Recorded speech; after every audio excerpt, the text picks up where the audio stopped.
या अपने मुकर्रिर लोग की मोहब्बत में कहते हैं कि यार मेरा पीर वली है जी तो हम आपके लिए वली है, लेकिन आप उसको पूरी दुनिया से वली मत मनवाइए, क्योंकि उसके अंदर कुछ कमियां भी हो सकती है। जी जी जी जैसे मिसाल के तौर पर मुकर्रिर लोगों को देखा, यानी हमारे यहाँ इतना बड़ा दिल है ना मेरी कौम का, जी हजरत हर मुकर्रिर खतीब आजम, जी जी जी हर आलिम अल्लामतुद्दहर, हर पीर शेखुल मशाइख, ये आदत छोड़ दीजिए। जी हजरत देखिए, एक होते ही है अकीदत और एक होता है अकीदा। अकीदत के लिए कोई दलील नहीं चाहिए, लेकिन अकीदे के लिए दलील चाहिए। जैसे अकीदत, मैं मेरे अब्बा को किबला कहूँ, काबा कहूँ और जो भी कहना है कहूँ, ये अकीदत है, लेकिन ये सिर्फ मेरे लिए, अकीदत सिर्फ मेरे लिए। लेकिन जब मैं किसी चीज को अकीदे के तौर पे पेश करूंगा तो उसके लिए कुरान और हदीस की दलील चाहिए, है ना। तो हम लोगों ने क्या किया कि ये औलिया अल्लाह का मामला सिर्फ अकीदत का नहीं था, बल्कि इसका ताल्लुक तो अकीदे से था। हम लोगों ने क्या किया, जो लोग गांजा पी रहे हैं उनको भी वली कहना शुरू किया, जो चरस पी रहे हैं उनको भी वली कहना शुरू किया, जो नंगे धड़ंगे फिर रहे हैं उनको भी वली कहना शुरू किया। और कुछ लोगों ने मफाद परस्ती की बुनियाद पर कि चंदा खूब आएगा तो उर्स, सबका उर्स, जो पीर मर रहा है उसका उर्स हो रहा है, और उसके बारे में कुछ भी कुछ बका जा रहा है, सबके गुंबद बन रहे हैं। मैं किसी को टारगेट करके नहीं कह रहा हूँ, जी हजरत अल्लाह की कसम उठा के कहता हूँ, आप बुरा मत मानना कि किसी भी आदमी को टारगेट करके तकरीर करने को हम गीबत समझते हैं, लेकिन गुंबद सबके नहीं बनते, बेशक बेशक उर्स सबके नहीं होते। गुंबद सिर्फ वलियों के बनते हैं, उर्स भी सिर्फ अल्लाह वालों के होते हैं। बेशक बेशक मगर हम लोग कुछ भी कर रहे हैं, वजह उर्स करो, पैसा इकट्ठा करो, गुंबद बनाओ, पैसा इकट्ठा करो, मजार बना के मुजावरी करो, पैसा इकट्ठा। अगर हम पैसे के चक्कर में अपने दीन को मशकूक कर देंगे हम तो मर जाएंगे, लेकिन अगर ये दीन मशकूक हो गया माज़अल्लाह कुछ लोगों की नज़र में और वो दीन से मुतनफ़िर हो गए, दीन छोड़कर चले गए, तो उसका जिम्मेदार कौन होगा। आज मैं आपके सामने वली कौन होता है उसको पेश करता हूँ, अपनी तरफ से नहीं। हमारे मुर्शिद कुतुबुल अक़ताब, गौसुल अग़वास, शेखुल शुयूख, गयासुल कौनैन, सैयदना शेख अब्दुल कादिर जिलानी रदी अल्लाह तआला माशाअल्लाह, सुभान इरशाद अल्लाह, फरमाते हैं, सुभान अल्लाह, गौस पाक फरमाते हैं, जब तक किसी इंसान के अंदर 12 सिफात पैदा न हो जाए उस वक्त तक वो अल्लाह का वली नहीं हो सकता। बेशक देखो, मैं जो आमतौर पे जो मैं तकरीर करता हूँ, आज उस तरह तकरीर नहीं कर रहा हूँ। मैं चाहता हूँ कि ये जो नौजवान जो चेहरे मुझे नजर आ रहे हैं, इनमें बहुत ज्यादा लोग संजीदा हैं। तो हम लोग क्या करते हैं पता है, इंसान देखकर पुड़ी बांधते हैं। समझ में आती है बात, यानी जैसा मजमा होता है उसी के मुताबिक हम चाहते हैं तकरीर करें। आप लोग शोर नहीं कर रहे हो ना, तो हम भी शोर नहीं करेंगे, आपको अच्छे से सुनाएंगे। लेकिन आप गौर करना इस पर, मैं नहीं कह रहा हूं, जिस गौसे आजम के दर से विलायत बढ़ती है, जो हक खुद है, वली बनाता है, बेशक हक है, तो वो खुद फरमा रहे, जब किसी इंसान के अंदर 12 चीजें जमा होती है तब वो अल्लाह का वली होता है। बेशक 12 में से एक भी अगर कम हुई तो वो नेक तो हो सकता है मगर वली नहीं हो सकता, है ना। बेशक अब बेशक इसका अब कौन वली होता है, तब मुर्शिद गौस पाक की बात सुन लो जल्दी जल्दी से, बहुत टाइम भी नहीं लूंगा। फरमाते हैं वली में 2 सिफात अल्लाह की होती है, यानी वो अल्लाह की 2 सिफात का मजर होता है, वो रसूलुल्लाह की 2 सिफात का मजर होता है, वो सिद्दीक अकबर की 2 सिफात का मजर होता है, वो फारूक आजम की 2 सिफात का मजर होता है, वो उस्मान गनी की 2 सिफात का मजर होता है, बेशक बेशक, वो मौला अली की 2 सिफात का मजर होता है। बेशक यानी बेशक, चारों खुलफा की 2-2 सिफात कितनी हो गई, 8। रसूलुल्लाह की 2 सिफात कितनी हो गई, 10। अल्लाह की 2 सिफात कितनी हो गई, 12। यानी जब तक वो 12 सिफात का मजर ना हो जाए उस वक्त तक वो अल्लाह का वली नहीं होता है। अब सैयदना गौसे पाक ने चारों खुलफा की 2-2 सिफात बयान की। मतलब क्या बयान किया, वली न कभी राफजी बन सकता है, न वली कभी नासबी बन सकता है। बेशक बेशक, वली नासबी भी नहीं बन सकता, राफजी भी नहीं बन सकता। बेशक। जो वली बनेगा वो अहले सुन्नत व जमात में से बने। क्या बात है हजरत, माशाअल्लाह इसलिए कि माशाअल्लाह। नासबी की अहले बैत से नहीं जमती है, नासबी की अहले बैत से नहीं जमती, और राफजी की सिद्दीक और उमर से नहीं जमती। हालांकि जब तक इनकी सिफात पैदा न करे उस वक्त तक वो वली नहीं हो सकता। इसीलिए पूरी दुनिया के अंदर पूरी उम्मत जिनकी विलायत पर मुत्तफिक है, सारे वलियों को पढ़कर देख लो, सबका ताल्लुक न नासबियों में होगा न राफजियों में होगा। हर वली आपको सिर्फ और सिर्फ अहले सुन्नत व जमात में नजर आएगा। हक है, बेशक बेशक, जिंदाबाद जिंदाबाद, माशाअल्लाह माशाअल्लाह। शाह जमालुल औलिया को देख लीजिए, उनका ताल्लुक अहले सुन्नत व जमात से है ना। इसी तरीके से आप महबूब इलाही को देख लीजिए, उनका ताल्लुक अहले सुन्नत व जमात से। इसी तरह कुतुबुद्दीन बख्तियार काकी को देख लीजिए, उनका ताल्लुक अहले सुन्नत व जमात से। सैयदना मखदूम अशरफ जहांगीर सिमनानी को देख लो, उनका ताल्लुक भी अहले सुन्नत व जमात से है। 90 लाख मुनकिरों को ईमान की दौलत अता करने वाले गरीब नवाज का ताल्लुक भी अहले सुन्नत व जमात से। वाह वाह वाह, माशाअल्लाह। अब आपको पता चला जिनके अंदर वली जैसे हीरे हैं वो सिर्फ और सिर्फ अहले सुन्नत व जमात है।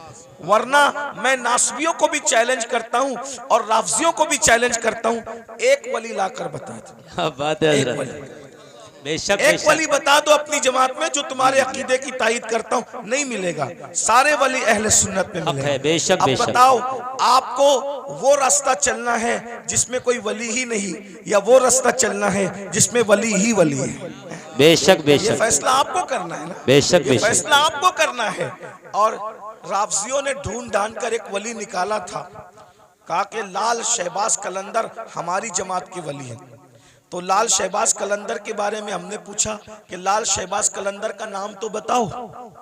लाल शहबाज कलंदर कोई नाम थोड़ी होता है, ये तो उनका लक़ब है। राफजी ढूंढ ढांड करके लाए एक वली को, कहा ये हमारा वली है। हमने कहा आपका है, कब्जा आपका हो सकता है दरगाह पर, लेकिन पहले उसका नाम तो बताओ, नाम क्या है। जब नाम ढूंढ करके लाए तो क्या नाम निकला? सैयद उस्मान मरवंदी। मैंने कहा राफजी लोग तो उस्मान नाम रखते ही नहीं, ये नाम भी तो अहले सुन्नत व जमात का है। वाह वाह वाह, ये नाम भी तो अहले सुन्नत व जमात का है। तो लाल शहबाज कलंदर सैयद बादशाह जरूर है, लेकिन उसका नाम भी क्या है? उस्मान है। और उस्मान नाम आपको कभी राफजियों में नहीं मिलेगा। अबू बकर नाम आपको सुन्नियों में मिलेगा, उमर नाम आपको सुन्नियों में मिलेगा, उस्मान नाम आपको सुन्नियों में मिलेगा। अब आपको इतना पता चल गया राफजी ये नाम नहीं रखते। लेकिन एक बात मैं आपको बता दूं, अब सुन्नी कौन कौन? तो अल्लाह अकबर, हम मौला अली के घर में देखते हैं तो वहां पर अबू बकर नाम का बेटा भी मिल रहा है, उमर नाम का बेटा भी मिल रहा है, उस्मान नाम का बेटा भी मिल रहा है। अल्लाह अकबर, अंदाजा फरमाए। तो इसलिए वो रास्ता इख्तियार करो जिस रास्ते पे मौला अली थे, वो रास्ता इख्तियार करो जिस रास्ते पे इमाम हसन थे, वो रास्ता इख्तियार करो जिस पर इमाम हुसैन थे। अब वो 12 सिफात कौन सी है उसको सुन लीजिए। 2 सिफात, अल्लाह की 2 सिफात का मजहर होता है। अल्लाह की 2 सिफात क्या है? सिफते सत्तारी और सिफते गफ्फारी। सिफते सत्तारी और सिफते गफ्फारी, यानी जो वली होगा सत्तारी सिफत का मजहर होगा। सत्तार किसको कहते हैं? ऐब छुपाने वाला। यानी जो वली लोग होते हैं ना, वो लोगों के ऐब जाहिर नहीं करते, वो लोगों के ऐबों पे पर्दे डालते हैं। जी जी। अब आप इसमें चेक कर लीजिए कितने रदी अल्लाह और कितने रहमतुल्लाह अलैह बाहर निकल रहे हैं। देखिए जी जी जी जी, क्या बात है हजरत। जी जी जी, गौर कीजिए ना। इसलिए कि हाथ में तस्बीह और बगल में मुसल्ला, इससे वली नहीं बनता, अल्लाह की शान सत्तारी का मजहर बनता है। यानी वो किसी का ऐब खोलता नहीं है। इसीलिए आप देख लें, वली लोग कभी आपको किसी की गिबत करते नहीं मिलेंगे। बेशक बेशक, वली लोग कभी किसी के ऐब से, वो ऐब पे पर्दे डालते हैं। कैसे पर्दे डालते हैं उसकी एक मिसाल बताऊं आपको। देखिए कैसे पर्दे डालते हैं। एक बहुत बड़े वली हैं हजरत हातिम असम, अल्लामा अब्दुल रहमान जामी रहमतुल्लाह अलैह ने अपनी किताब नफातुल उन्स में ये वाकया लिखा। आप भी वली बन सकते हो, विलायत का दरवाजा बंद नहीं हुआ, वली आप भी बन सकते हो। 12 सिफात सुन लो, अपने अंदर पैदा करो, कोशिश करो। अल्लाह पाक की बारगाह में फैजान बंद नहीं होता, बल्कि वो तो ये फरमाता है जो मेरी तरफ चल कर आता है, मेरी रहमत उसकी तरफ दौड़ कर जाती है। कोशिश करो ना। अल्लाह फरमाता है जो हमारी राह में कोशिश करते, वल्लदीना जाहदू फीना लनहदियन्नहुम सुबुलना, जो हमारी राह में कोशिश करते हैं हम उसके लिए रास्ते पैदा कर देते हैं। और सैयदना इमाम जाफर सादिक अला जद्दी वाले सलाम फरमाते हैं, अल्लाह तक पहुंचने के इतने ज्यादा रास्ते हैं, जमीन पर जितने बिखरे हुए जर्रात है उससे ज्यादा अल्लाह तक पहुंचने के रास्ते मौजूद हैं।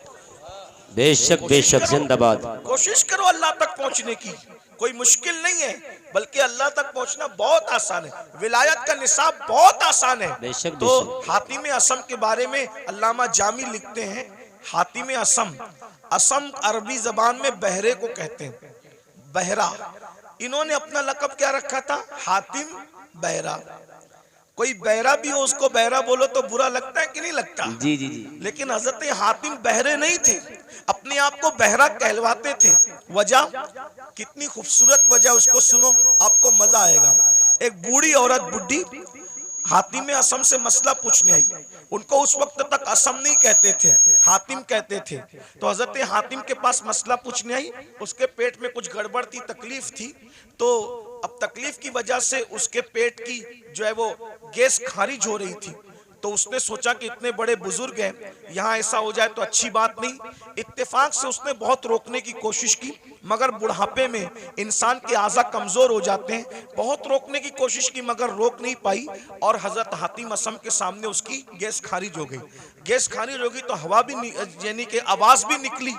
तो वो शर्मा गई, वो बूढ़ी औरत, इतने बड़े बुजुर्ग के सामने ये क्या हो गया हादसा। तो हजरत हातिम ने सोचा कि ये शर्मा गई, मेरे नबी की उम्मत की ये औरत शर्मा गई। तो आपने कान पे हाथ रख के कहा, बड़ी अम्मा जरा जोर से बोलो, तुम क्या कहना चाहती हो। तो उसने बोला, उसने जब बोला तो आपने कहा जरा और जोर से बोलो। तो उसने फिर बोला और जरा जोर से बोलो। उसने और जोर से बोला। अब वो शर्मिंदगी उसकी खत्म हो गई और वो बुढ़िया खुश हो गई कि जो मेरे मुंह की आवाज नहीं सुन सकता वो हवा की आवाज कैसे सुन सकता है।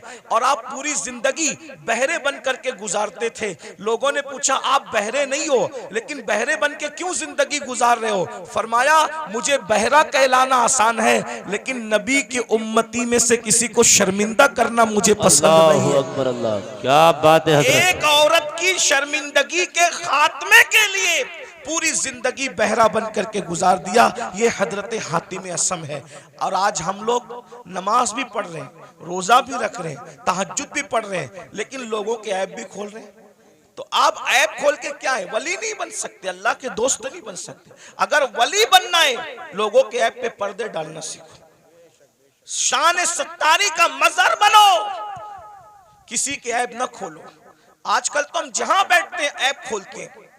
अल्लाह के रसूल अलैहिस्सलाम फरमाते हैं तुम जब तक लोगों के ऐब खोलते रहोगे, तुम लोगों के ऐब अपनी हैसियत के मुताबिक खोलोगे, अल्लाह तुम्हारे ऐब अपनी शान के मुताबिक खोलेगा। अल्लाह तुम्हें जलील कर देगा। और अगर तुमने लोगों के ऐबों पे पर्दे डाले, तुम लोगों के ऐब पे पर्दे डालोगे, अल्लाह तुम्हारे ऐब पे पर्दे डालेगा। आज मुसलमान लोगों के ऐब पे पर्दे नहीं डालते, बल्कि आज औरतें, माएँ और बहनें मौजूद हैं। किसी की बेटी को रिश्ता हो रहा है तो उसमें लोग ज्यादा तेल पानी डाल करके वो रिश्ता तोड़ देते हैं। किसी के बेटे का रिश्ता हो रहा है वो रिश्ता तोड़ देते हैं। ऐब पे पर्दे डालने की बजाय लोग ऐब जोई करते हैं। तो दो सिफत, नंबर 2 सिफत गफ्फारी, गफ्फार कहते हैं माफ करने वाले को। सिफत गफ्फारी का मजहर होता है, यानी जो वली होगा वो अपनी जात के लिए कभी झगड़ा नहीं करेगा। वली अपनी जात के लिए कभी झगड़ा नहीं करेगा, क्योंकि जात के लिए झगड़ा करना ये कुत्तों का काम है। जात के लिए झगड़ा करना कुत्तों का काम है, अपनी जात के लिए वली कभी नहीं लड़ता। अब आपसे पूछता हूं, आज हम अपनी जातियात के लिए कितना लड़ते हैं, कितना लड़ते हैं। बाइक टकरा गई, झगड़ा हो गया। पानी मुझे पहले नहीं दिया, झगड़ा हो गया। शादी में खाना खाने मुझे पहले नहीं बिठाया, झगड़ा हो गया। बोलो आज हम अपनी जात के लिए लड़ रहे हैं, इसका मतलब हम अल्लाह के वली कब बनेंगे। जात के लिए जो लड़े वो कुत्ते की सिफत रखता है, वो वली की सिफत नहीं रखता। अब आप देख लीजिए कितने लोग हैं जो जात के लिए लड़ते फिरते हैं। अल्लाह अकबर। एक वाक़या इस पर भी सुन लें कि एक बुजुर्ग के पास एक मुरीद आया और वो मुरीद आकर के कहता है हजरत आप मुझे इस्म आज़म सिखा दें। अगर आपने मुझे इस्म आज़म सिखा दिया तो मैं उस इस्म आज़म के ज़रिए से बहुत काम लूँगा। इस्म आज़म क्या है उसको सुन लें। इस्म आज़म कहते हैं उस अल्लाह के उस नाम को अगर मुर्दे पे पढ़ दो तो मुर्दा जिंदा हो जाए, जिंदे को पढ़ के घूर दो तो जिंदा मर जाए। इस्म आज़म की बड़ी बरकत है। फरिश्ते पढ़ते पढ़ते पलक के झपकते आसमान पे जाते हैं और आसमान से ज़मीन पे आते हैं। तो चूंकि इस्म आज़म बहुत बड़ी चीज़ है, सूफिया ने इसको छुपा रखा है, अल्लाह ने भी इसको छुपा रखा है। ये सबको नहीं बताया जाता, जो उसका हकदार होता है उसी के दिल पर इल्का किया जाता है। तो मुरीद अपने पीर से कहता है इस्म आज़म सिखा दें। पीर साहब वाकई पीर साहब थे। उन्होंने कहा बेटा सुबह से शाम तक तुम बाजार में जाकर के बैठो, इंशाअल्लाह शाम को देखेंगे तुम्हें इस्म आज़म सिखाना है कि नहीं सिखाना है। वो सुबह से शाम तक बाजार में बैठे तो क्या देखा, बाजार में बहुत करप्शन हो रहा है, खूब जुल्म हो रहा है, कोई किसी का पुरसान हाल नहीं है। सुबह से लेके शाम तक एक दूसरे पे जुल्म हो रहा है। वो बार बार हाथ मारते थे अपनी रान पर। मुर्शिद ने अच्छा नहीं किया, पीर साहब ने अच्छा नहीं किया, काश के मुझे इस्म आज़म सिखा देते तो अभी ये जुल्म करने वालों को घूर देता, मार डालता, तबाह कर देता, बर्बाद कर देता। सुबह से शाम तक यही होता रहा। लेकिन शाम के वक्त जो है बहुत खतरनाक मंजर देखा। मंजर ये देखा 80 साल के एक बड़े मियाँ, एक बुढ़ा 80 साल का, वो अपने सर पर लकड़ियों का गट्टा रख करके लाया जंगल से और ला करके जैसी कहा लकड़ियां ले लो भाई, लकड़ियां ले लो। 80 साल के बड़े मियाँ लकड़ी बेच रहे थे। उतने में सिपाही आए, आने के बाद चाबुक जमीन पे मारा, कहे बुड्ढे उठा ये लकड़ी और हमारे घर पहुंचा और सुन तुझे कोई पैसे नहीं मिलेंगे। ये मंजर देख करके वो मुरीद तो और बहुत गुस्से में आया, मेरे पीर ने अच्छा नहीं किया, मेरे पीर ने अच्छा नहीं किया। अगर मुझे इस्म आज़म सिखा देते इन जालिम सिपाहियों को अभी मार डालता, इस्म आज़म पढ़ के अभी इनके लिए बद्दुआ करता, खत्म कर देता। वो बड़े मियाँ 80 साल के बड़े मियाँ हाँपते कांपते उन्होंने फिर लकड़ी का गट्ठा उठाया सर पे और सिपाहियों के पीछे पीछे चले। ये भी पीछे पीछे चला, ले जाकर के गट्ठा रख दिया। रखने के बाद कहा अच्छा अब मैं चलूं। और उसके बाद वो बड़े मियाँ बेचारे न पैसा लिया। 80 साल के बुड्ढे को लकड़ी काटने में कितनी तकलीफ हुई होगी, कैसे उसने मेहनत से जमा किया होगा। लेकिन हाय रे जुल्म, अल्लाह अकबर, बहुत लकड़ी पहुंचा करके बिना मजदूरी लिए हुए, बिना रकम लिए हुए उन्होंने टरका दिया, वो चले गए। और उसके बाद ये तो गुस्से में कांप रहा था, मुर्शिद ने अच्छा नहीं किया। अगर अभी मुझे इस्म आज़म मालूम होता, इन जालिमों को, इन गुंडों को इस्म आज़म पढ़ करके कत्ल कर देता। जैसे मुर्शिद की खानका में पहुंचे, कहा हजरत आपने सिखा दिया होता, बाजार में क्या गंदगी है, क्या जुल्म है, क्या ज्यादती है। और शाम का वाकया तो बड़ा बदतरीन है हजरत, बड़ा इबरतनाक है। पूरा वाकया उस 80 साल के बड़े मियाँ का बयान किया। तो पीर साहब सुन के हंसने लगे, हजरत मैं 80 साल के बुढ़े पे जुल्म बयान कर रहा हूँ और आप हंसते हैं। फरमाया वो जो 80 साल का बुढ़ा तू जिसको कह रहा है वो कौन है, तुझे मालूम है? नहीं मालूम है। कहा वो इस शहर का कुतुब है, कुतुब, वो इस शहर का कुतुब है और उसी ने मुझे इस्म आज़म सिखाया है, उसी कुतुब ने मुझे इस्म आज़म सिखाया है। वो कहा हजरत जब उसको इस्म आज़म मालूम है तो वो पढ़ के उनके लिए बद्दुआ क्यों नहीं कर देता? कहा बेटा जब तक के सब्र करने का मादा उस तरह पैदा नहीं होता, अल्लाह किसी को इस्म आज़म की नेमत अता नहीं करता। गौर कीजिए, यहाँ तो आज कोई छोटा मोटा आमिल बन जाए ना, समा शबिस्तान रजा पढ़ के, तो कहता है कि अगर तूने मेरी बात नहीं मानी तो तेरा पेशाब बंद कर दूंगा, मेरी बात नहीं मानी तो तेरा खानदान जो है वो तबाह कर दूंगा। भाइयों ये सब हाँ उनके होते हैं जो खाली घड़े होते हैं। ये कुतुब लोगों को देखो, ये अब्दाल लोगों को देखो, ये वली लोगों को देखो, इतना जुल्म सह रहे हैं मगर जात के लिए कभी बदला नहीं लेते। क्यों? इसलिए कि जात के लिए लड़ना वली का काम नहीं होता, जात के लड़ना ये तो कुत्तों का काम होता है। वली वो होता है जो सिफते गफ्फारी का मजहर होता है, अपने दुश्मनों को माफ करता है, अपने मुजरिमों को माफ करता है। उस पर एक वाकया याद आ गया, हालांकि बात तवील हो रही है लेकिन बात वाकया याद आ गया, सुन लीजिए। आज छोटी छोटी बात पर आप लोग एक दूसरे पे केस करते हो, क्या जवाब दोगे अल्लाह को? हैं? बकरियों के तेरे आंगन में मेरे आंगन में बकरियों पर इतना बड़ा झगड़ा होता है कि मर्डर हो जाता है, कत्ल हो जाता है। कहां कहां तक बात पहुंचती, बारात देर से आई जल्दी आई, उस पर जो है वो शादियां टूट जाती हैं। इतना महर है कि उतना महर है, उस पर शादियां टूट जाती है। मेरे भाइयों सोचो, सब्र नहीं है हमारे अंदर, और जब तक सब्र नहीं होगा हम अल्लाह वाले नहीं बन सकते। एक दिन क्या हुआ, इमाम हुसैन के कातिलों में से कातिल मदीने मुनव्वरा आया, मदीने तैयबा आया। और जब मदीना तैयबा आया तो लोगों ने सोचा कि कातिल इमाम हुसैन, कातिलों में से कातिल मदीने मुनव्वर आया, तो सारे मदीने वालों ने इमाम हुसैन की मोहब्बत में अपने दरवाजे बंद कर दिए। सब ने दरवाजे बंद कर दिए, सबके दरवाजे बंद हो गए। इमाम ज़ैनुल आबिदीन का दरवाजा हमेशा बंद रहता था, किसी से मिलते नहीं थे। लेकिन जब उनको किसी ने इत्तला दी, हजरत करबला में का एक शख्स जो आपके बाबा का कातिल है वो मदीने मुनव्वर आया, और सबने अपना दरवाजा बंद कर दिया। इमाम ने अपना दरवाजा खोल दिया, कहा उसको बुला कर लाओ। वो आया, इमाम ने दस्तरखान बिछाया, उसको खाना खिलाया, पानी पिलाया, उसने खाया भी पिया भी, और खाने और पीने के बाद कहा, ऐ अली, इमाम ज़ैनुल आबिदीन का असली नाम अली है, कहा ऐ अली, शायद तुमने मुझे पहचाना नहीं, या शायद तुम मुझे भूल गए। आपने फरमाया कैसे नहीं पहचाना? अरे ये मदीने वाले क्या करबला में थे? कहा नहीं थे। कहा जो करबला में नहीं थे उन्होंने तुझे पहचान लिया, मैं तो करबला में मौजूद था ना, मैं तुझे कैसे नहीं पहचानूंगा? वो तू ही जालिम है ना, तेरे कहने पे मेरे बाबा के जिस्म पे घोड़े दौड़ाए गए थे, मेरे नन्हे से भाई के हलक पर तीर चलाया गया था, मेरी फूफियां, मेरी अम्मियां, मेरी बहनों के दुपट्टे छीने गए थे, तू ही वो जालिम है ना। अल्लाह अकबर। जब उसने ये सुना लरस गया, हाँ मैं वो हूँ। आपने पहचाना कहाँ? पहचानने के बाद भी ये सुलूक किया? तो इमाम ज़ैनुल आबिदीन ने फरमाया जो तूने किया वो तेरे खून की तासीर थी, जो मैंने किया ये मेरे घर की रिवायत है। हम आले मोहम्मद दुश्मनों के साथ ऐसे ही सुलूक करते हैं।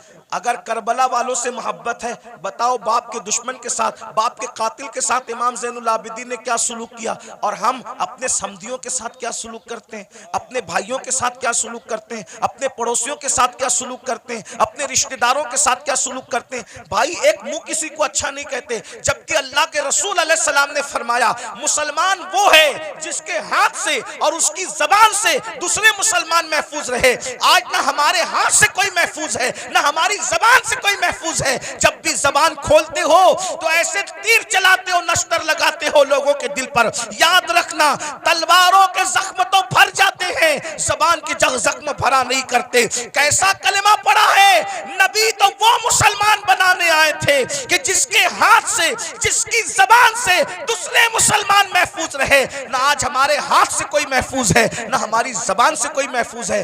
तो बताओ नबी वाले मुसलमान हो या अपनी तबीयत वाले मुसलमान हो?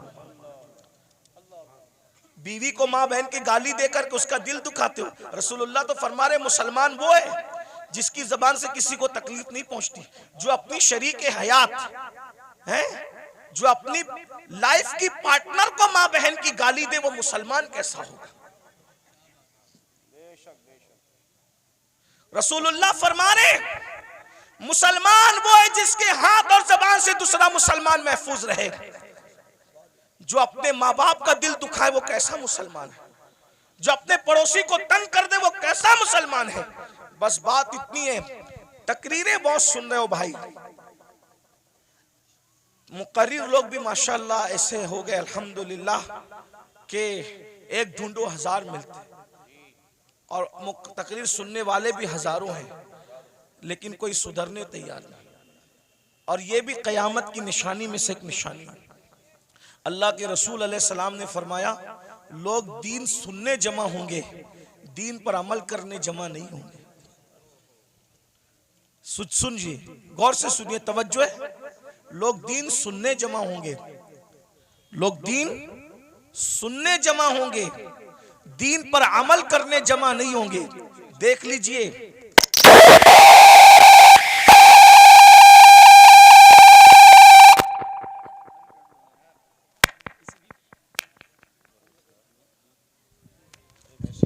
किसी की बच्ची मदरसे में रह गई है, वो रो रही है, उसके माँ बाप जहाँ भी हैं वो अपने बच्चे को जाकर के ले ले, वो रो रही है, छोटी सी बच्ची।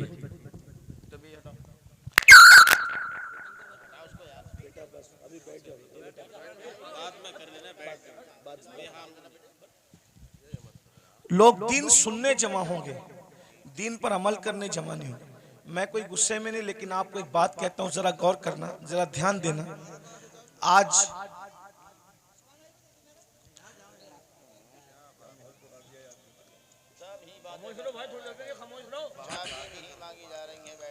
दुरूशी पढ़ने आप लोग सल्लल्लाहु अलैहि नबी वसल्लम। सलात व सलाम अलैका या रसूल अल्लाह सल्लल्लाहु अलैहि वसल्लम। लोग दीन सुनने जमा होंगे, क़यामत की निशानियों में से एक निशानी है दीन पर अमल करने जमा नहीं होंगे। अभी देखिए सुबह का वक्त है, कारोबार का वक्त है, संडे भी नहीं है, आज संडे नहीं है ना, वर्किंग डे है ना। लेकिन आपको मैं सलाम करता हूँ, आप लोग आराम छोड़ के, नींद छोड़ के, दुकान छोड़ के, कारोबार छोड़ के आए, क्या सुनने के लिए? दीन सुनने के लिए। लेकिन अगर इनमें किसी को कहा जाए कि वादा करो कि आज के बाद तुम नमाज नहीं छोड़ोगे, तो हाथ नहीं उठेंगे लोगों के। और अगर हाथ उठ भी गए तो वो आज ही ज़ोहर से पहले वादा किया लेकिन ज़ोहर में नहीं पहुंचेगा। ये हंसने की बात नहीं, ये दुख की बात। ये यानी कि माज़ अल्लाह कहीं ना कहीं जलसा करना जो वो एक रस्म बन गया, कहीं बिजनेस बन गया, कहीं शो बन गया, ये हालात हो गए। हम अल्लाह को मुंह क्या दिखाएं? अल्लाह को मुंह दिखाना है भाई। अगर जज के सामने कल तारीख हो ना, तो बड़े बड़े लीडरों को रात को नींद नहीं आती कि सुबह अदालत में खड़े होना है जज के सामने। हालांकि दुनिया का जज रिश्वत लेकर भी फैसला बदल सकता है, दुनिया का जज मुंह देखकर फैसला कर सकता है, दुनिया का जज चेहरा देखकर फैसला कर सकता है, लेकिन वो आदिल जिसकी बारगाह में अंबिया भी कांपेंगे, जिसकी बारगाह में अंबिया उसके महबूब भी नफसी नफसी पुकारेंगे, जिसकी बारगाह में फरिश्ते भी कांपेंगे, थर थर कांपेंगे। अल्लाह कुरान में फरमाता है यौम यक़ूमुर रूह वल मलाइका सफ़्फ़न ला यतकल्लमूना इल्ला मन अज़िन, कि जिब्रील और सारे फरिश्ते अल्लाह की हैबत से थर थर कांपेंगे। अरे जहां जिब्रील भी कांप रहे होंगे, हम अल्लाह को क्या मुंह दिखाएंगे? ये जन्नत को जितना आसान और सस्ता समझ रखा है हमने, आप लोगों ने, इतनी सस्ती नहीं है। महशर में पता चलेगा कि जो मुखलिस उलमा हमें नसीहत करते थे, हमें कान से सुन के दूसरे कान से उड़ा देते थे, हम उनकी बातों को नहीं लेते थे, उनकी बातों पर अमल नहीं करते थे, उस वक्त तो तुम पछताओगे, मगर उस वक्त का पछताना काम नहीं आएगा मेरे भाई। अगर होश के नाखून लेना है तो आज ले लो, संवरना है तो आज संवर लो, सुधरना है तो आज सुधर लो। एक बात मुझे याद आई, अब अगला उन्वान में नहीं पेश करता, 5 मिनट में अपनी बात पूरी कर लेता हूँ 5 मिनट के अंदर, इसलिए कि आप सब बहुत अच्छे से सुन रहे हैं, लेकिन कहीं ना कहीं हमारे अंदर कमी है कि कुछ लोग यहाँ पे मेरे करीब गड़बड़ कर रहे हैं, उनको इसकी बात की अहमियत नहीं है। तो कोई बात नहीं, मैं 5 मिनट में बात पूरी कर लेता हूँ। इतना सुनिए, मुझसे और अल्लाह क्या क्या पूछेगा, आपसे मुझसे अल्लाह क्या क्या पूछेगा पता है? कुरान कहता है फमन यअमल मिस्काल ज़र्रतिन खैरन यरा वमन यअमल मिस्काल ज़र्रतिन शर्रन यरा। एक जर्रे के बराबर नेकी की होगी, अल्लाह तुम्हें वो भी दिखाएगा, और एक जर्रे के बराबर बुराई की होगी, अल्लाह तुम्हें वो भी दिखाएगा। सहाबे किराम ने इस आयत के नुज़ूल के बाद पूछा कि अल्लाह हमसे क्या क्या पूछेगा, तो आका इरशाद फरमाते हैं अगर तुमने नाखून के अंदर किसी की दीवार की मिट्टी भी खुरची होगी तो अल्लाह क़यामत के दिन उस मिट्टी के बारे में भी तुमसे पूछे। अगर तुमने पिस्सू समझते, पिस्सू बहुत छोटा सा बारीक कीड़ा होता है, नजर भी नहीं आता, लेकिन चमड़ी पे बैठता है, काटता है तो आदमी झुंझला जाता है। अगर तुमने पिस्सू को गाली दी होगी तो अल्लाह पूछेगा कि तूने पिस्सू को गाली क्यों दी थी, क्योंकि वो मेरी मखलूक है। अगर तुमने खटमल को गाली दी थी तो अल्लाह तुमसे खटमल को गाली देने के बारे में भी पूछेगा। ये यहाँ जो दादागिरी, गुंडागर्दी, बाबागिरी जो कुछ कर रहे हो और फिर सोचते हो कि जन्नत हाथ से नहीं जाने वाली, अल्लाह अल्लाह है, अल्लाह अल्लाह है। मैं बार बार कौम को कहता हूँ, जो नबियों के बेटों को जहन्नम में डाले वो अल्लाह है, जो नबियों की औरतों को जहन्नम में डाले वो अल्लाह है, जो नबी के सगे चचा को जहन्नम में डाले वो अल्लाह है। अल्लाह अल्लाह है।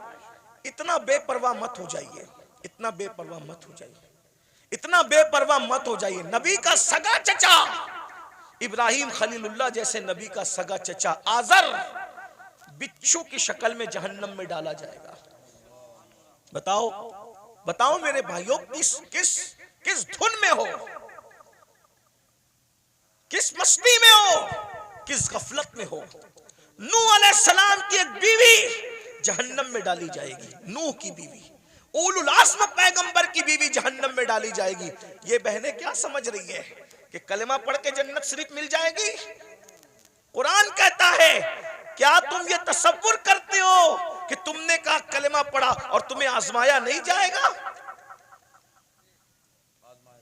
तुम्हें आजमाया जाएगा और रोज आजमाया जा रहा है। फजर की सर्दी में तू अपनी जान से प्यार करके सोता पड़ा है, या अल्लाह की मोहब्बत में ठंडे पानी से वुजू करके तू मुसल्ले पे खड़ा है, आजमाया जा रहा है। आज अपनी जान की मोहब्बत में सर्दी में नरम नरम बिस्तर पर सोने वालों, जहन्नम में जलने के लिए तैयार हो जाओ। क्या समझते हैं? जो लोग आपको ये कहते हैं ना, काश के कोई बुरा ना माने, और अगर किसी को दीन हक की बात सुनने में बुरा लग जाए तो लगता रहे। बहुत कुछ सोचकर बना हूं मौजे दरिया का हरीफ, वरना मैं भी जानता था आफियत साहिल में है। एक कड़वी कसेली बात सुनने के लिए हिम्मत इसीलिए जुटाता हूं कि पूरी दुनिया मुझे गाली दे, लेकिन सिर्फ मेरा अल्लाह और मेरा रसूल मुझसे खुश हो जाए। बस जो पिया को भाई अख्तर वो सुहाना राग है, जिससे ना खुश है पिया वो रागनी अच्छी नहीं। जो आपको जलसों में कहते हैं ना, इनका चेहरा देखो और जन्नत में जाओ, इनका चेहरा देखो जन्नत में जाओ, अमीनुल कादरी का चेहरा देखो जन्नत में जाओ, ये शैतान ने इनकी फिक्र को अगवा कर लिया है। वो तुम्हें जहर दे रहे हैं, जहर।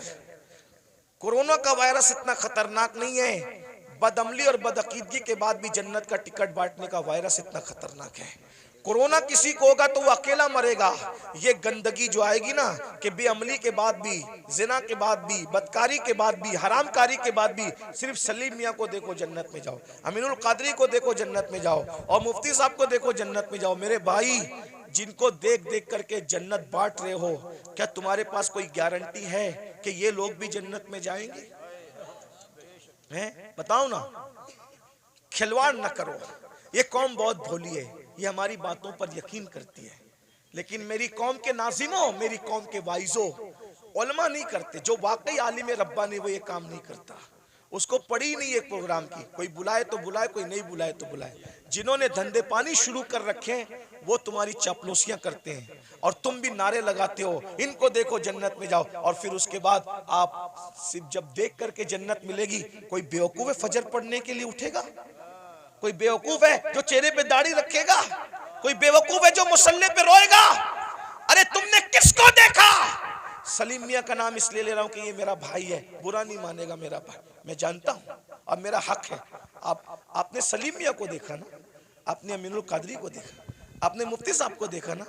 आओ मैं उसकी बात करूं जिसने सलीम मियाँ को नहीं, सलीम मियाँ के जद्दे करीम को देखा। किसको? किसको? खुदा को देखने वाली जो आंखें हैं वो मुस्तफा जाने रहमत की आंखें हैं। सैयदना फारूक आजम ने रसूलुल्लाह को देखा, बार बार देखा, हर बार देखा, जंग में देखा, अमन में देखा। अरे उमर तो ऐसे नमाजी थे कि पहले सब में नमाज पढ़ते थे, फिर भी हालत नमाज में कंकियों से नबी का चेहरा देखते थे। ऐसा नबी को देखने वाला, ऐसा नबी को देखने वाला। लेकिन जब उसी उमर इब्ने खत्ताब का आखिरी वक्त आया, उसी उमर इब्ने खत्ताब का, कौन उमर जिसका जिक्र तौरात में है, जिसका जिक्र इंजील में है, जिसका जिक्र कुरान में है, जिसके मशवरे की ताईद में कुरान की 22 आयतें नाजिल हुई है। मेरे भाइयों 22 आयतें। ये जो वत्तखिज़ु मिन मकाम इब्राहीम मुसल्ला किसकी आयत, किसकी ताईद में आई? फारूक आजम की ताईद। जब रसूलुल्लाह ने काबे का तवाफ किया, काबे का तवाफ किया, सुन लो उमर कौन है, हमसे सुनो सैयदों से उमर कौन है, फारूक आजम कौन है? अल्लाह अकबर।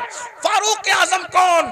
जब रसूलुल्लाह ने काबे का तवाफ किया तो सहाबा से मशवरा किया कि वाजिबुत तवाफ जो नफिल नमाज है कहाँ पढ़ी जाए। सहाबा का दिल खुश करने के लिए किसी ने कहा काबे के अंदर पढ़िए, किसी ने कहा हतीम में पढ़िए, किसी ने कहा यहाँ पढ़िए, किसी ने कहा वहां पढ़िए। फारूक आजम ने कहा या रसूल अल्लाह, जहाँ आपके दादा इब्राहिम अलैहिस्सलाम के कदम का निशान है, वहां पर आप नमाज अदा कीजिए। अभी उमर ये कह ही रहे थे कि जिब्रील आ गए, कहने लगे वत्तखिज़ु मिन मक़ाम इब्राहीम मुसल्ला, जहां आपके दादा इब्राहिम के कदमों का निशान है उसको अपना मुसल्ला बना लीजिए।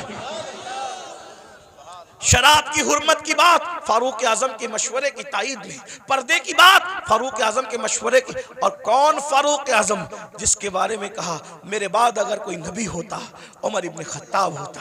कौन फारूक आजम? जब फारूक आजम आ रहे हैं, जिब्रील अलैहिस्सलाम रसूलुल्लाह की बारगाह में मौजूद हैं, तो जिब्रील ने फारूक आजम को देख के मुस्कुराया। मेरे सरकार ने कहा क्यों मुस्कुरा रहे हो जिब्रील? हुजूर आपका यार उमर आ रहा है। तो आका ने फरमाया क्या मेरे उमर को आसमान वाले भी पहचानते? मेरे उमर को आसमान वाले भी पहचानते? तो जिब्रील अलैहिस्सलाम कहते हैं हुजूर जमीन वालों से ज्यादा उमर को आसमान वाले पहचानते।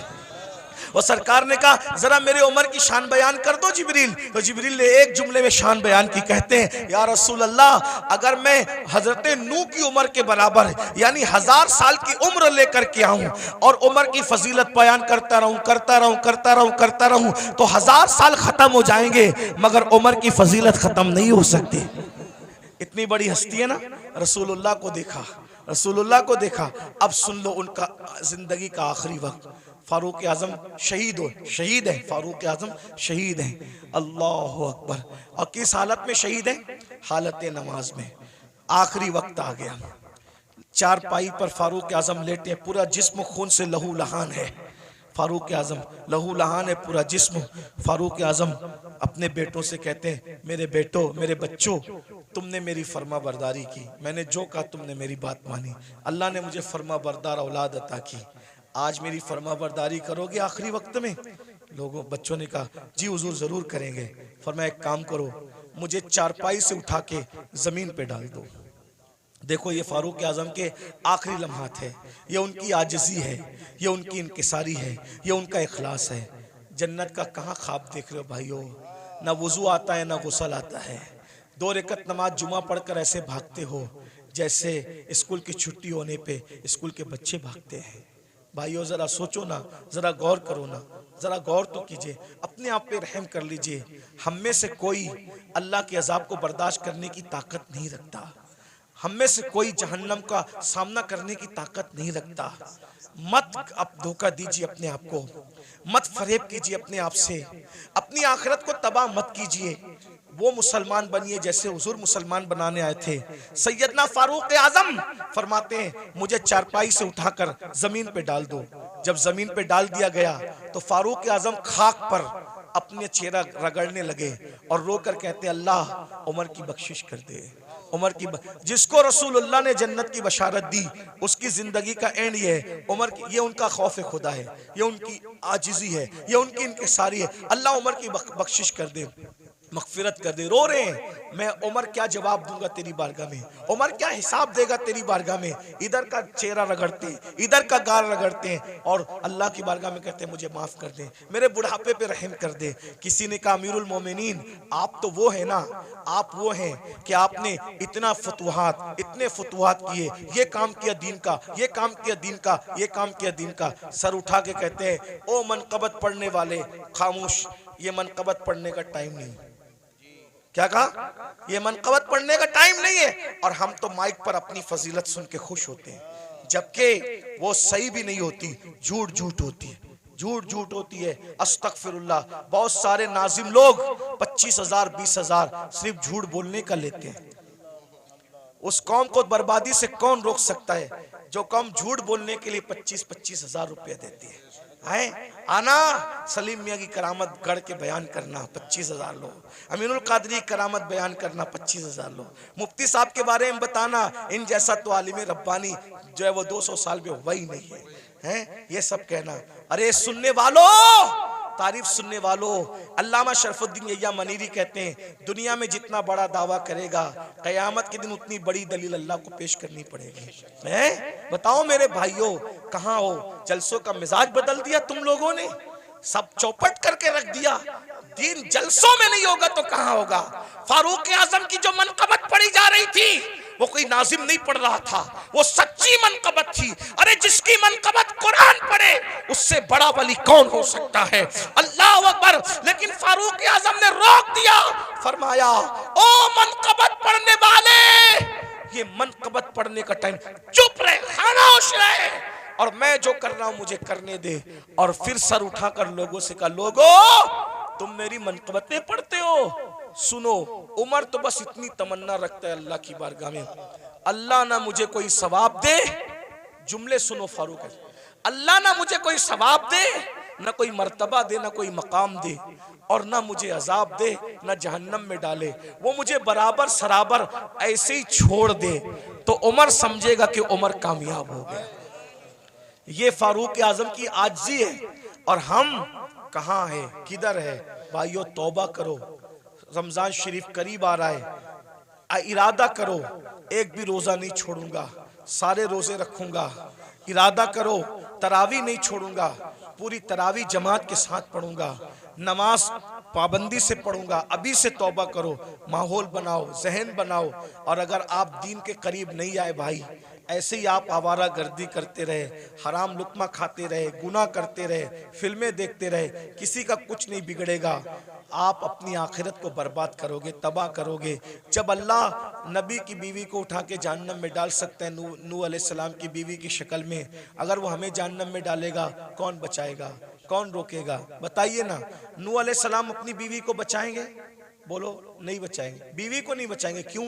इसलिए कि नबी जानता है जिसमें अल्लाह की रजा उसमें मेरी रजा है। नबी जानता है जिसमें अल्लाह की रजा उसमें मेरी रजा।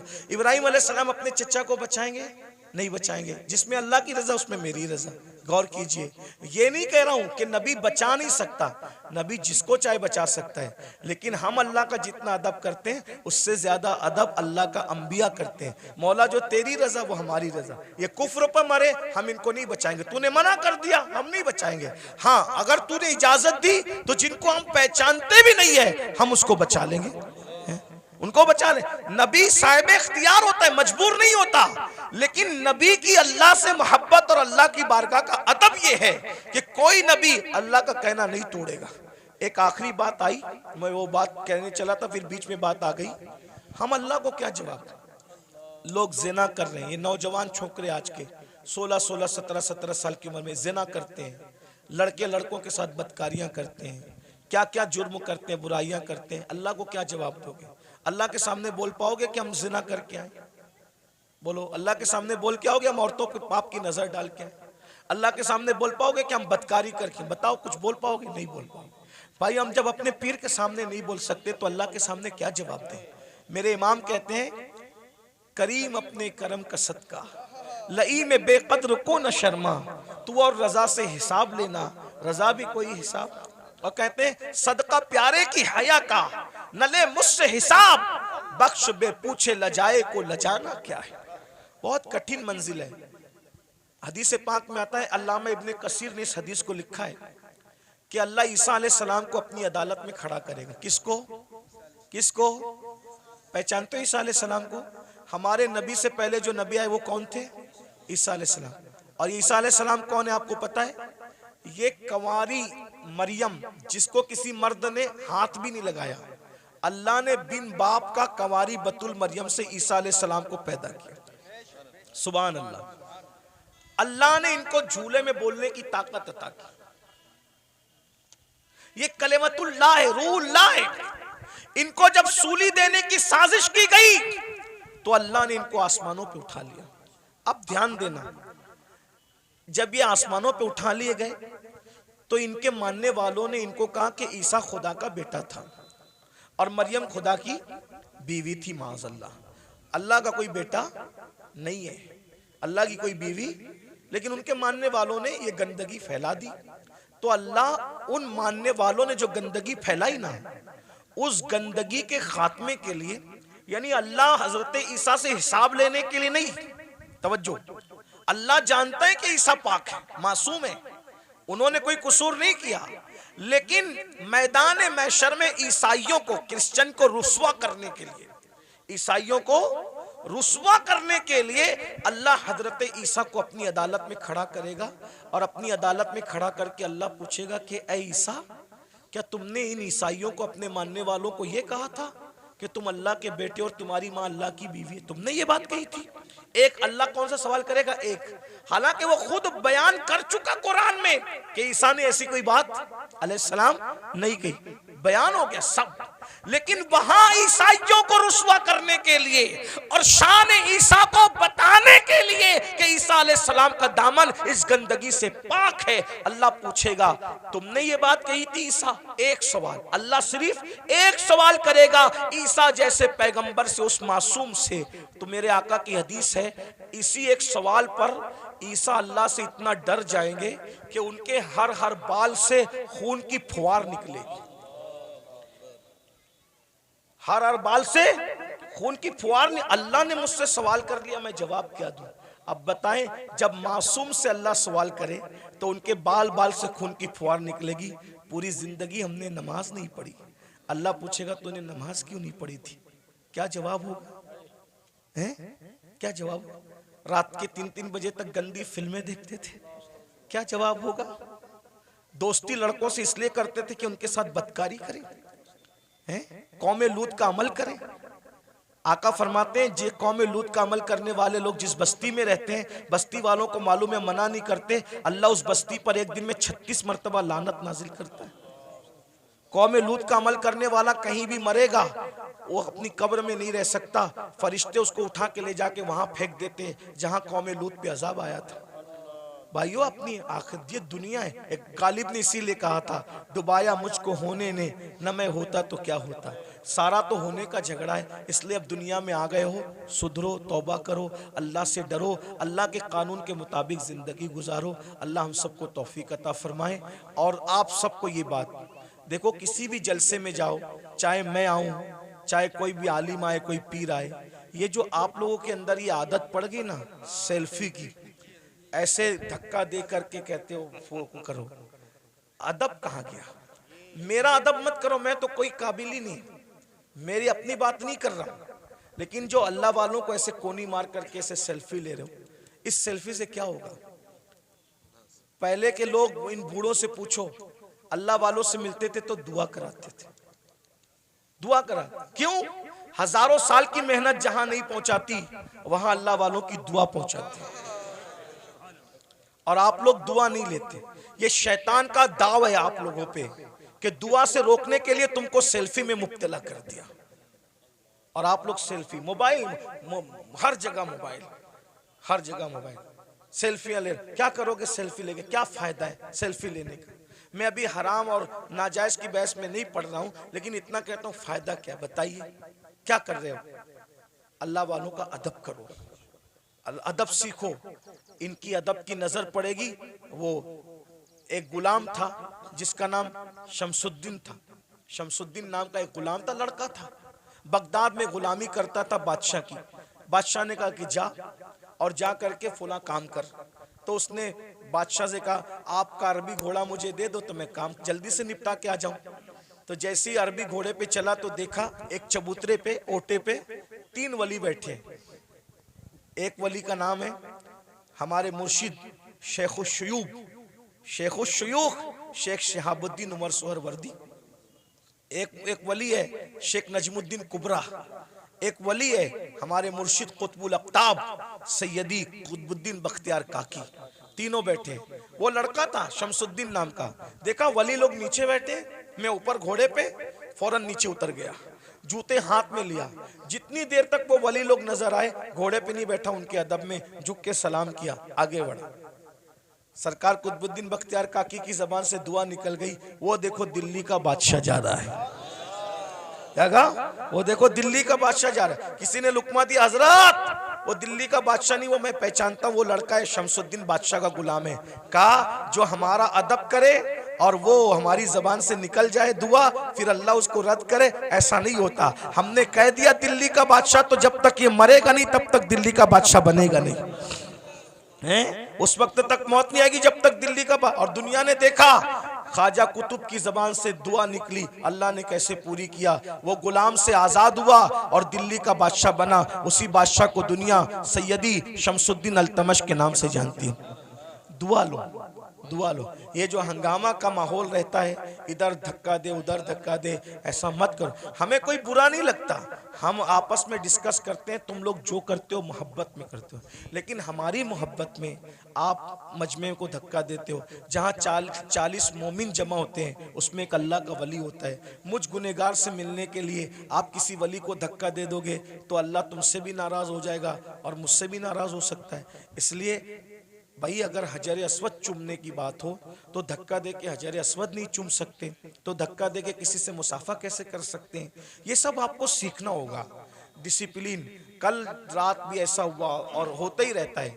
ऐसा लगता है जैसे झगड़ा हो रहा है, ऐसा लगता है जैसे झगड़ा हो रहा है। अब ये क्लिपें चलेगी, आप तो मोहब्बत में मिलने तड़प रहे हो, लेकिन अगर कोई हुकूमत को ये पहुंचा दे कि देखो ये जलसों में ये लोग झगड़ा करते हैं, तो क्या ये क्लिपें आपके जलसों के बंद करने का सबब नहीं बन सकती हैं? बोलेंगे तुम लोग तो झगड़ा, आप झगड़ा नहीं कर रहे हो, लेकिन भाई जो वो मुखालिफिन को तो एक बहाना चाहिए ना कुछ भी काम हुकूमत से करवाने का। तो आप यही महफिल नहीं जिसमें मैं हूं, वही नहीं, कोई महफिल हो, आप डिसिप्लिन का मुजाहरा करें। आपको देखकर ऐसा लगे यार ये लोग इतने डिसिप्लिन वाले हैं, तो इनके आका के जो सहाबा होंगे उनके पास कैसा डिसिप्लिन होगा, वलियों के पास। अभी सैयद सलीम मियां साहब मुझे कह रहे थे नाश्ते पर कि यार दुबई में कैसी महफिल थी यार, सब सन्नाटे में सुन रहे थे। तो मैंने कहा भाई आपको सीखना होगा। देखो अपने को आज तक जो हुआ मामलात मेंटेन करने होंगे, माहौल बनाना होगा। और मैं आप मुंतजिमिन से कहता हूँ स्टेज पे सिर्फ उलमा को बिठाया करो। ये जो स्टेज का मेयार आपने खराब किया है ना मुंतजिमिन ने, फला सेठ भी बैठ रहा है, फला सेठ लोगों को कुर्सी दो नीचे, समझे? हर जगह सेठों के बिठाने की नहीं होती। जिसका जो हमारे दादा मुर्शिद हुजूर मुफ्ती आजमीन के दौर में कभी कोई दाढ़ी मुंडा कोई सेठ इस स्टेज पे बैठ नहीं सकता, स्टेज पे सिर्फ उलमा बैठते थे। एक शायर साहब दाढ़ी मुंडे स्टेज पे आ गए, सरकार मुफ्ती आजम ने उनको कहा जब तुम रसूलुल्लाह की शरीयत का एहतराम नहीं कर सकते तो तुम्हें मिंबर रसूल पे बिठाया नहीं जा सकता। यानी वो लोग अच्छा बुरे का कोई वो कि किसी को अच्छा लगे तो लगे, जिसको बुरा लगे तो शरीयत एक नंबर पर है, अल्लाह की रजा एक नंबर पर है, वो ऐसे लोग थे। लेकिन आज हम लोग क्या है, कोई चंदा दे रहा है ज्यादा तो हमने दिन का कानून तोड़ दिया उसके लिए। ये सब अच्छी बात नहीं करो, ये सब इससे नुकसान होगा। फिर कोई भी स्टेज पे चढ़ के आता है, ये स्टेज की बात नहीं कर रहा हूँ मैं, जनरल बात कर रहा हूँ। आप इनसे बदजन मत होना इस जलसे वालों से, जनरल बात कर रहा हूँ। तो ये सब मत करो। जिसका जहां मकाम है, उलमा जहां बैठते हैं उलमा बैठे, सेठ लोग मुखैर लोग जहां बैठते हैं उनको कुर्सी दे के बिठा दो, सियासी लीडर आना है उनको कुर्सी दे के बिठा दो, सबको इज्जत दो। मैं ये नहीं कह रहा हूं किसी को जलील करो, सब हुजूर का जो उम्मती है वो इज्जत के काबिल है, लेकिन जो कुर्सी पे बैठे उसको कुर्सी दे दो, अच्छे से बिठा दो। स्टेज पे सिर्फ उलमा रहे, मुतशर्रा रहे। और जो मेरे स्टेज पे बैठे हुए लोग हैं उनसे भी कहता हूँ आप लोग भी फोटो वोटो न खींचे। देखो हमारे बुजुर्गों ने फरमाया कि अगर आलिम दीन अगर जो है वो सुन्नत तर्क करेगा तो पब्लिक फर्ज पढ़ना छोड़ देगी, समझे? आलिम अगर चलते चलते रास्ते से टोपी उतारेगा तो पब्लिक, हाँ वो नहीं कहना चाहता था, सही कहा जी, सही कहा, यही कहा हुजूर मुफ्ती आजम ने, यही कहा। लेकिन कुछ चीजें माइक पे कहने की नहीं होती। आप अल्लाह आपको जज़ाए खैर दे, मेरा काम आसान कर दिया। यानी तुम टोपी उतार के सर नंगा करोगे, लोग अपना पूरा वजूद बगैर कपड़े का कर लेंगे, इसका ख्याल करें। तो ये मेरे भाई भी कुछ जो नौजवान हमारे जूनियर उलमा है ना, मैं उनसे माफी मांगते हुए कहता हूँ ये लोग भी सेल्फी लेने लगते हैं। आप लोग तो आपको देख के नीचे वाले भी लेंगे, है ना? तो मैं आपको ये नहीं कह रहा हूँ कि मैं कोई फतवा देने आया, कोई साहिब फतवा आदमी नहीं हूँ, लेकिन कम से कम महफिल के तकद्दुस का ख्याल करो। और हम जो करेंगे हमारी कौम भी वो करेगी। अब मैं देखना चाहता हूँ कि आज से इस महफिल में कितना बदलाव आता है। अगर बदलाव आया तो समझ लूँगा कि मुझे दोबारा आना चाहिए इस तरफ, और अगर नहीं बदलाव आया तो समझ लूँगा कि गला सुखा कर कोई फ़ायदा नहीं है ना? तो अभी हमें समझ में आ जाएगा। अब आगे का प्रोग्राम आप सुने, क्या प्रोग्राम है आगे? अच्छा ये सलीम इजाज़त। अस्सलाम वालेकुम व रहमतुल्लाहि व बरकातहू।